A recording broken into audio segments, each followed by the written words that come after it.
Hi, my name is Kimberly. I'm going to be doing a head-to-toe assessment today. This is my patient, Brinley. She has volunteered her time, so we're going to get started. So whenever I do my initial assessments with my patients, I'm going to make sure before we really get started to make sure that there's no pain or tenderness or any problem areas that need to be regarded and just kind of be sensitive to. You're not in any pain or distress today. Okay, so I'm going to start by inspecting her head. So I'm going to look at the top, looking for any asymmetry, looking at her hair pattern just to make sure she's not missing any patches of hair. Then also inspecting for any infestations of anything that might have shown up, making sure she doesn't have any extra itching. Then I'm going to take and run my fingers along your scalp, okay? Looking for any lesions, scabs, masses, any abnormalities, lumps, tenderness. Do you feel any tenderness at all? No. While I'm back here, I'm also going to palpate her occipital lymph nodes and then also her postauricular lymph nodes for any tenderness or swelling. Are those tender at all? No. All right, go ahead and look up for me. Okay. Then I'm going to inspect her face. I'm looking at her face. You can turn and kind of look at me a little bit here.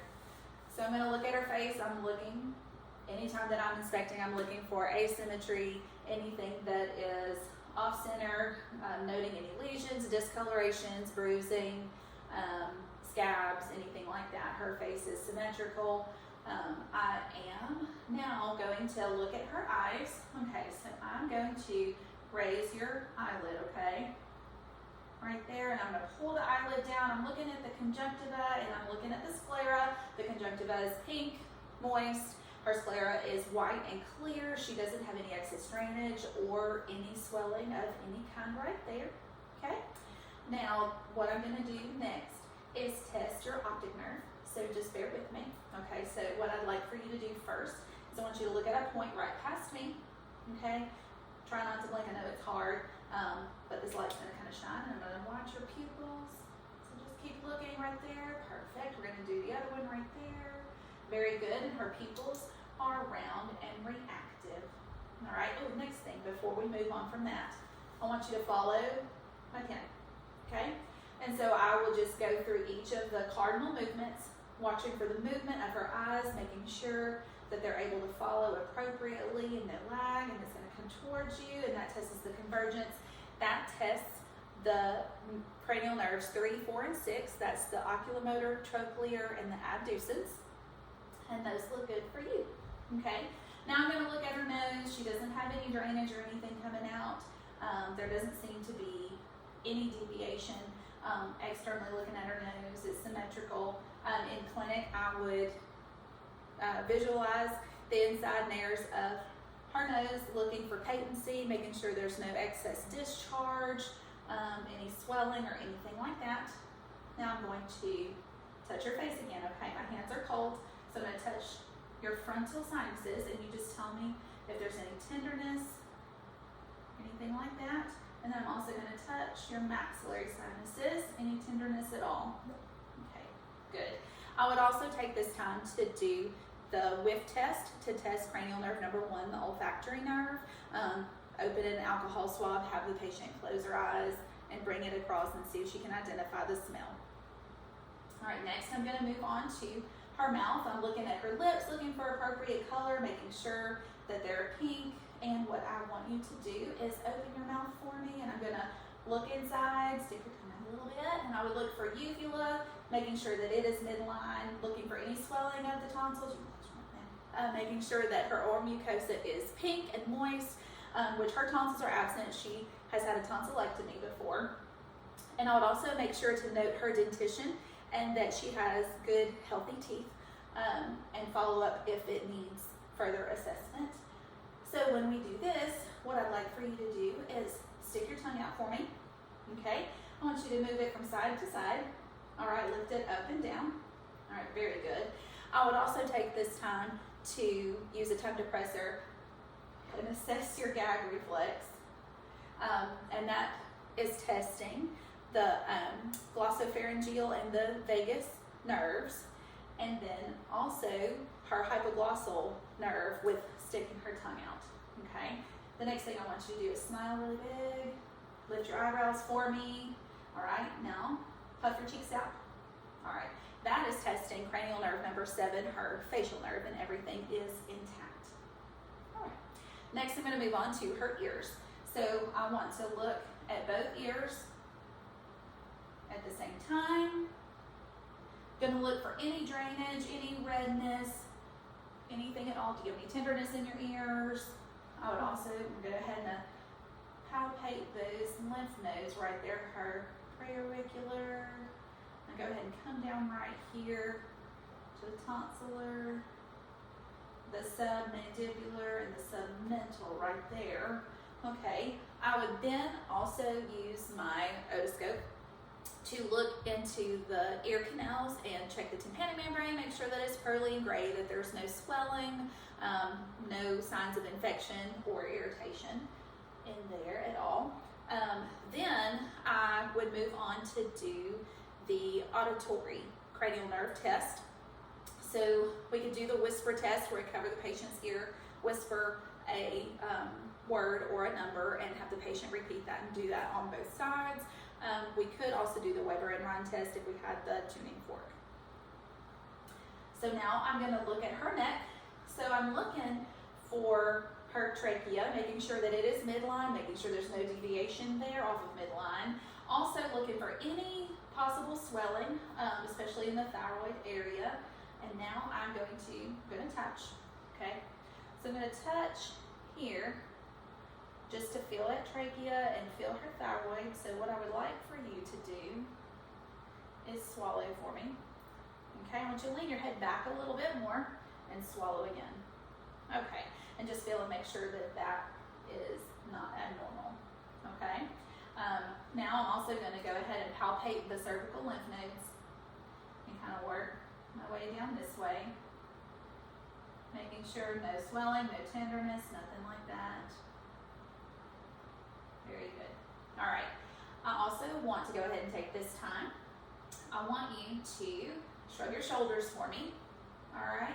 Now I want you to take your head and I want you to touch your shoulder on one side, touch your shoulder on the other. Look as far that way as you can and look, turn back and look the opposite direction. Okay. With the shrugging of the shoulders, we're checking the accessory cranial nerve, number 11, and it is also intact. And looking at her range of motion, that kind of helps me to know that she's functioning well in that way. Okay? All right. So for this next one, I'm going to get you to stand up, and I'm going to kind of switch things. So you're going to face your back towards that. You're going to come right here. I'll let you have a seat. So in the clinic, I'd have the patient in a gown and be able to actually visualize the skin. So we're going to start with the posterior aspect of the chest. And so I would look at her skin for any lesions, any abnormal moles, any bruising, any scars, anything that might would indicate that we've got something going on.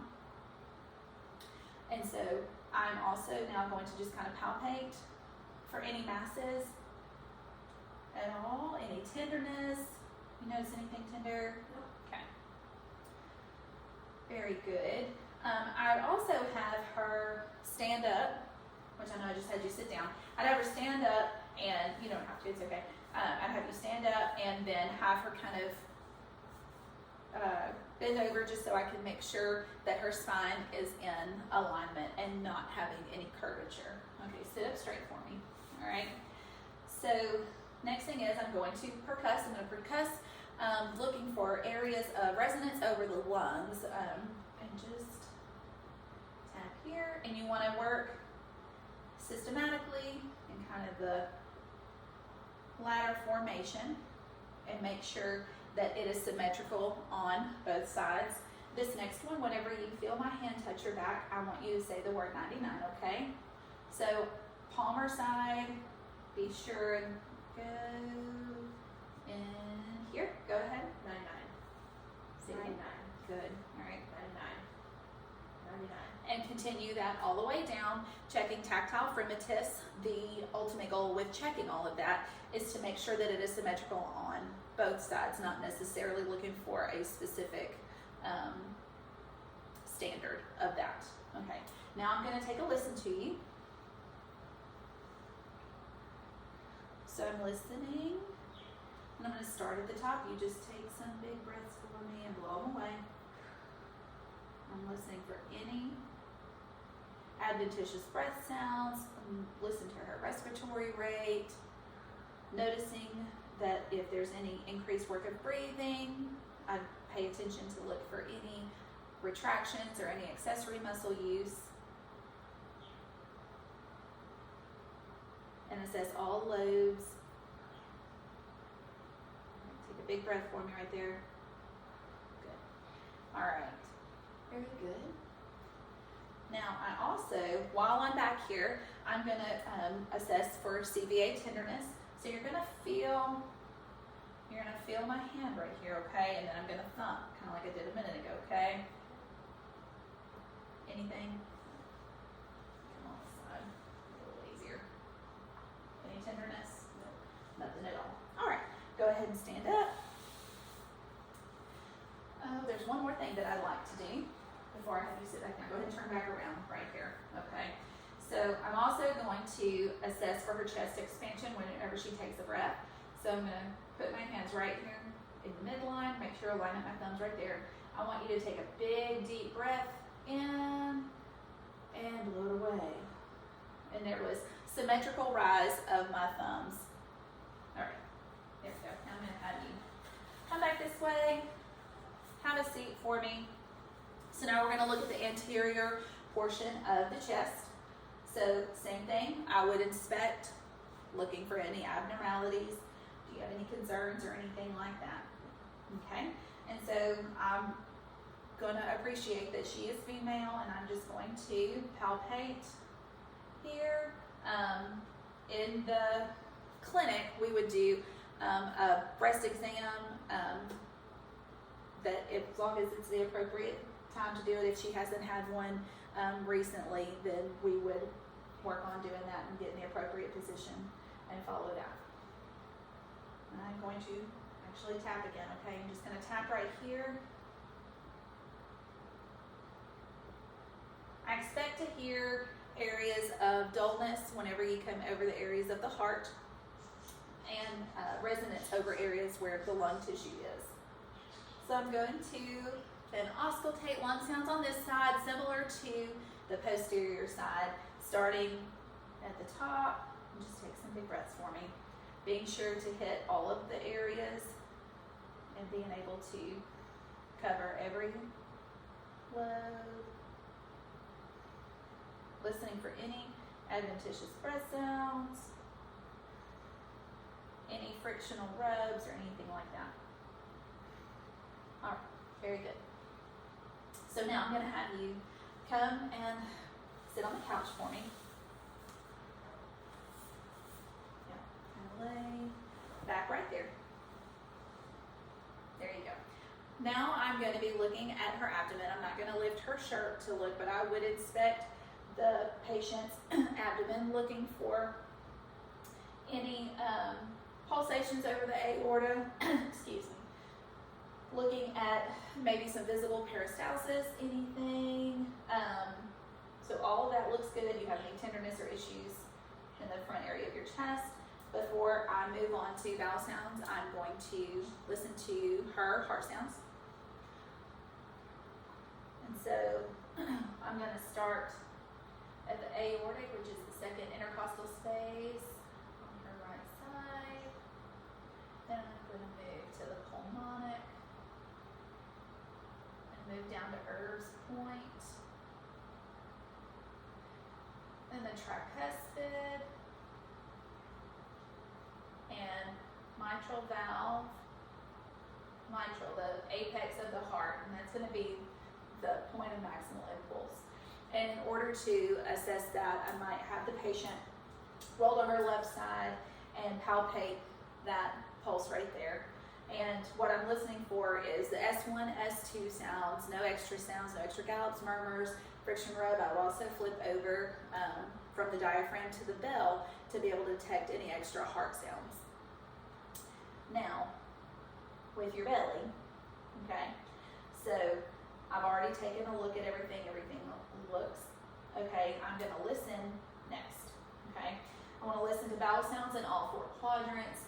Want to make sure to hear between 5 and 30 sounds in each quadrant. Taking the time to make sure and hear sounds. Should hear a tinkering.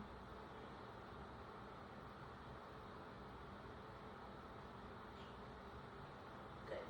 And now I'm going to percuss, so that is tapping. Okay. And you tap in the same manner and make sure and hit all the quadrants, listening for areas of dullness and resonance.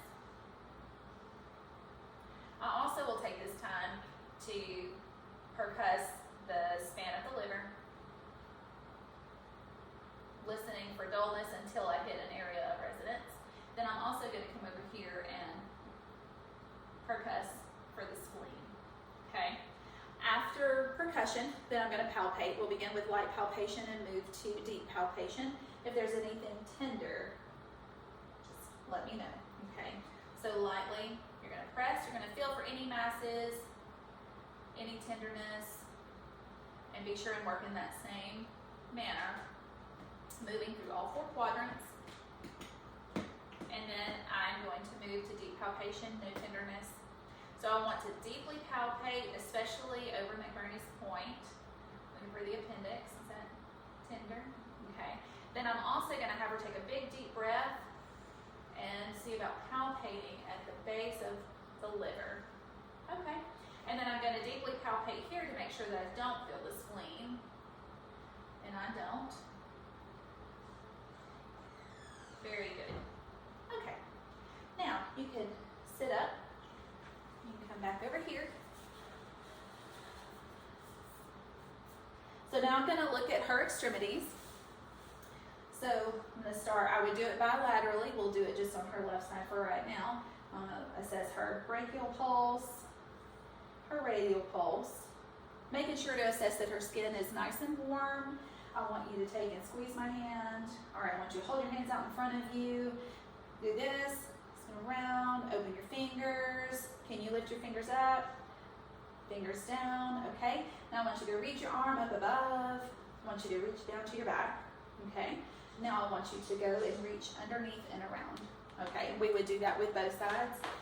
Can you extend your arm out and bring it around in front of you and down? Okay, so testing her range of motion with her arms.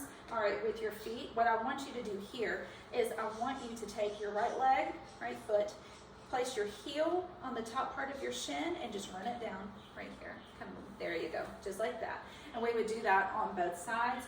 Take your feet, point them out. All right, can you lift your toes up high? Can you point them down? Can you turn them inward? Yeah, and then turn them outward. There you go. Very good. I would also take this time to assess for pulses. Good in there. Versalis pedis. And then we are going to check a reflex. Let that leg hang down right there. Okay. Good reflexes. We do it on both sides. Also checking cap refill. Again, feeling for warmth, making sure that her skin has no abnormalities and all is well there. So final thing, I want you to stand up, put your feet together, close your eyes, take your finger and touch your nose. There you go. Now I want you to take a few steps forward, just 2 steps forward. Okay, and go backwards. All right, you can open your eyes now. Okay, and that's just assessing her gait and ability to be spatially aware. But that is all that I have, and so I thank you very much for your time.